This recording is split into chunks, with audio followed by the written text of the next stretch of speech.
തീവ്രത്തിൻ്റെ experience എന്ന് പറയുമ്പോൾ അതുവരെ എനിക്ക് സത്യം പറഞ്ഞാൽ ഈ പറഞ്ഞ തന്നെ ഒരു പടങ്ങൾ അസിസ്റ്റ് ചെയ്തിട്ടോ അത് അസോസിയേറ്റ് ചെയ്തിട്ടുള്ളൊരു എക്സ്പീരിയൻസ് ഒന്നും ഉണ്ടായിരുന്നില്ല. എൻ്റെ ഒരു ബാക്ക് ഡ്രോപ്പ് എന്ന് പറയുമ്പോൾ കോർപ്പറേറ്റ് ഫിലിം മേക്കിംഗ് ആയിരുന്നു. ഇത് ബാംഗ്ലൂരിലുള്ള ഡെൽ, മൈക്രോസോഫ്റ്റ് അങ്ങനത്തെ വലിയ വലിയ കമ്പനികളുടെ ഇൻറ്റേർണൽ വീഡിയോസ് നമ്മൾ ചെയ്ത് കൊടുക്കുന്ന ഒരു പരിപാടിയായിരുന്നു എൻ്റെ ആ സമയത്ത്. അപ്പോൾ പക്ഷേ എനിക്ക് ടെക്നിക്കലി എല്ലാ കാര്യങ്ങളും അറിയായിരുന്നു എന്നുള്ളൊരു കോൺഫിഡൻസ് ആ സമയത്ത് ഉണ്ടായിരുന്നു. ഷൂട്ടിംഗ് നടന്നുകൊണ്ടിരിക്കുമ്പോൾ ഈ പറയുന്ന ദുൽഖർ സൽമാൻ ആയാലും ഈ പറയുന്ന ആ പ്രൊഡക്ഷൻ്റെ ടീമായാലും എൻ്റെ ഫുൾ അസിസ്റ്റൻസ് ആയിട്ട് ആ ഫുൾ കാസ്റ്റ് ആൻഡ് ക്രൂ ഭയങ്കര സപ്പോർട്ടായിരുന്നു. അപ്പോൾ അതുകൊണ്ട് എനിക്ക് ഭയങ്കരമായിട്ട് ഒരു രീതിയിലും ഒരു എന്താ പറയുക ഒരു പ്രഷറോ അങ്ങനെ ഒന്നും ഉണ്ടായിരുന്നില്ല. ഭയങ്കര ഹാപ്പി ആയിട്ട് ഞാൻ സ്റ്റാർട്ടിങ് തൊട്ട് അവസാനം വരെ ഷൂട്ട് ചെയ്ത സിനിമയാണ്. അപ്പോൾ അങ്ങനെ ഒരു എക്സ്പീരിയൻസ് ഭയങ്കര എൻജോയബിൾ എക്സ്പീരിയൻസ്. ബദലങ്ങൾ പണ്ട് മുതലേ ഒരു ഫാമിലി ഫ്രണ്ട്. അപ്പോൾ ഈ പറയുന്ന അച്ഛൻ പണ്ട് പൂമുഖപ്പടിയിൽ നിന്നെയും കാത്ത് എന്ന സിനിമ ഒരു ഈ പറഞ്ഞ പോലെ മമ്മൂക്കയും ലാലേട്ടനും റഹ്മാനൊക്കെ എല്ലാവരും അഭിനയിച്ച ഒരു സിനിമയാണ്. അപ്പോൾ അതിൻ്റെ ഡയറക്ടറായിരുന്നു ബദലങ്ങൾ.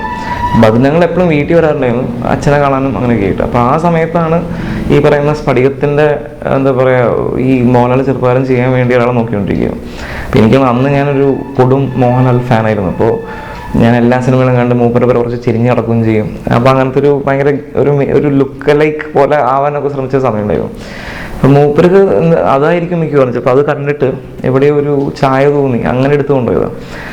പക്ഷേ ബദലങ്ങളായിട്ട് പറയുകയാണെന്നുണ്ടെങ്കിൽ ഞാൻ സത്യം പറഞ്ഞു ഞാൻ കുറേയൊക്കെ ഇപ്പോൾ ഞാൻ പറയട്ടെ ഇപ്പോൾ ഈ പറഞ്ഞ പോലെ തന്നെ ആരും അസോസിയേറ്റ് ചെയ്തില്ല. പക്ഷെ എനിക്ക് സ്ഫടികത്തിലുണ്ടായിരുന്ന ഒരു ശരിക്കും 2 കൊല്ലത്തെ ഷൂട്ടായിരുന്നു സ്ഫടികം. ഞാൻ 7ാം ക്ലാസ്സിൽ ഷൂട്ടിങ് തുടങ്ങിയിട്ട് 8ാം ക്ലാസ് പാസ് ഔട്ട് ആകുമ്പോഴാണ് പടം ഇറങ്ങിയത്. കാരണം അന്ന് വലിയൊരു പടമായിരുന്നു അത്. അപ്പോൾ ആ സമയത്ത് ഞാനൊരുമാതിരി 24 മണിക്കൂർ ബദലങ്ങൾ കണ്ടുകൊണ്ടിരിക്കുക. അപ്പോൾ എങ്ങനെയാണ് ആക്ടേഴ്സിൻ്റെ അടുത്ത് പെരുമാറുക, ഒരു സീൻ എടുക്കുമ്പോൾ എങ്ങനെയാണ് അവർക്ക് കൊടുക്കേണ്ട ഇൻസ്ട്രക്ഷൻസൊക്കെ അന്ന് തൊട്ടേ ഞാനത് കണ്ടുപിടിച്ച് എനിക്ക് ഭയങ്കര ഒരു തറോ ആയിട്ടുള്ളൊരു നോളജ് എനിക്കുണ്ടായിരുന്നു. അപ്പോൾ എനിക്ക് വെച്ചാൽ അത് വലിയൊരു എന്നെ പിന്നീട് എൻ്റെ ജീവിതത്തിൽ ഹെൽപ്പ് ചെയ്തു. ബിഗ് ബഡ്ജറ്റ് എന്ന് പറയുന്നൊരു കോൺസെപ്റ്റ് മലയാളത്തിൽ കൊണ്ടുവന്നത് തന്നെ ബദലങ്ങളായിരിക്കും. കാരണം അന്നത്തെ കാലത്തൊക്കെ ആണെന്നുണ്ടെങ്കിൽ 50-60 ലക്ഷം രൂപയ്ക്ക് പടം ചെയ്യുമ്പോൾ ഇദ്ദേഹം ചെയ്തുകൊണ്ടിരുന്ന പടം എന്ന് പറയുമ്പോൾ 1.5 കോടി 2 കോടി പടം കഴിക്കുന്നു. അപ്പോൾ അങ്ങനെയാണ്. അപ്പോൾ പക്ഷേ മൂപ്പര് ഒട്ടും കോംപ്രമൈസ് ചെയ്യാത്ത ഒരു ഡയറക്ടറാണ്. പിന്നെ അതിൻ്റെ ഒരു റിസൾട്ട് അദ്ദേഹത്തിൻ്റെ പടങ്ങൾ കാണാനും ഉണ്ട്. പിന്നെ അദ്ദേഹത്തിൻ്റെ കാര്യം പറയുകയാണെന്നുണ്ടെങ്കിൽ മൂപ്പരുടെ ഒരു സിനിമയുടെ ഒരു പാറ്റേൺ പറയുകയാണെന്നുണ്ടെങ്കിൽ മൂപ്പർ എപ്പോഴും പടം ചെയ്യുമ്പോഴും അത് എപ്പോഴും എഹെഡ് ഓഫ് ഇറ്റ്സ് ടൈം ആയിരിക്കും. അതായത് ഒരു പടം ഇറങ്ങിയിട്ട് ഒരു 5 കൊല്ലം കഴിഞ്ഞിട്ട് നമ്മൾ കാണുമ്പോൾ നമ്മൾ ഇത് ഉഗ്രം പടമായിരുന്നല്ലോ എന്നൊരു അക്സെപ്റ്റൻസ് കിട്ടും. അപ്പോൾ മൂപ്പർ പക്ഷെ അത് ഒരു ട്രേഡ് മാർക്കാണ് മൂപ്പരുടെ.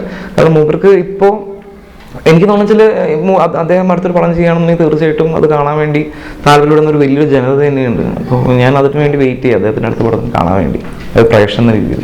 ഇപ്പോൾ എല്ലാ ചെറുപ്പക്കാരുടെയും ഒരു ആഗ്രഹം പോലെ എനിക്കും കോളേജിൽ പഠിക്കുമ്പോൾ തന്നെ ആഗ്രഹം ഉണ്ടായിരുന്നു. ഞാൻ പണ്ട് ഒരു 7ാം ക്ലാസ്സിൽ പഠിക്കുമ്പോൾ സ്ഫടികം എന്ന സിനിമയിൽ അഭിനയിക്കാൻ പോയി. പക്ഷെ അന്ന് അഭിനയിക്കാൻ പോയപ്പോൾ എനിക്ക് അഭിനയത്തിനോട് ഇത്ര വലിയ ഇൻട്രസ്റ്റ് ഉണ്ടായിരുന്നില്ല. പക്ഷേ അന്ന് എന്തോ കാരണം കൊണ്ട് അതിൻ്റെ ഡയറക്ടർ ബദലങ്ങൾ എന്നെ കൊണ്ടുപോയി. അപ്പോൾ അവിടെ പോയപ്പോൾ എനിക്ക് കൂടുതൽ എന്നെ ഫാസിനേറ്റ് ചെയ്തത് അതിൻ്റെ ഒരു എന്താ പറയുക ഈ ടെക്നോളജി സൈഡായിരുന്നു, എൻ്റെ ബിഹൈൻഡ് ദ ക്യാമറ. അന്നത്തെ കാലത്ത് ഇപ്പോൾ ആണെന്നുണ്ടെങ്കിൽ കമ്പ്യൂട്ടറിൽ നമുക്ക് എഡിറ്റ് ചെയ്യാം, പല സോഫ്റ്റ്വെയർസ് ഉണ്ട്, FCP അങ്ങനെ എന്ന് പറഞ്ഞിട്ട് ആവിഡ് എന്ന് പറഞ്ഞിട്ട്. അന്നൊക്കെ ആണെന്നുണ്ടെങ്കിൽ ഈ പറയുന്ന മറ്റേ റീല് നോക്കിയിട്ട് കട്ട് ചെയ്യുന്ന ഒരു പരിപാടിയായിരുന്നു. അപ്പോൾ എനിക്ക് ആ ഒരു പ്രോസസ്സ് കാണാനുള്ള ഭാഗ്യമുണ്ട്. കാരണം ബദലങ്ങളൊന്നും തന്നെ എല്ലാം ഡിവിഷനിൽ കൊണ്ടുപോകാറുണ്ടായിരുന്നു. അല്ലെങ്കിൽ അന്ന് തൊട്ടേ ഈ ബിഹൈൻഡ് ദ ക്യാമറ എന്നെ ഭയങ്കര ഫാസിനേറ്റ് ചെയ്തൊരു കാര്യമാണ്. അപ്പോൾ പിന്നെ എനിക്ക് തോന്നുന്നത് ഞാൻ കോളേജിൽ പഠിക്കുന്ന സമയത്ത് ഞാൻ നാടകങ്ങൾക്ക് വേണ്ടി എഴുതാറുണ്ടായിരുന്നു, ഞാൻ നാടകം ഡയറക്റ്റ് ചെയ്യാറുണ്ടായിരുന്നു. എനിക്ക് അന്നോട്ട് ഈ ഒരു ഭയങ്കര ഒരു ക്രിയേറ്റീവ് ഹൈ കിട്ടിക്കൊണ്ടിരുന്നത് എഴുത്തിലും അത് എക്സിക്യൂട്ട് ചെയ്യുമ്പോഴായിരുന്നു. അപ്പോൾ എനിക്ക് തോന്നിച്ചാൽ ആ സമയത്ത് ഉണ്ടായിരുന്നു.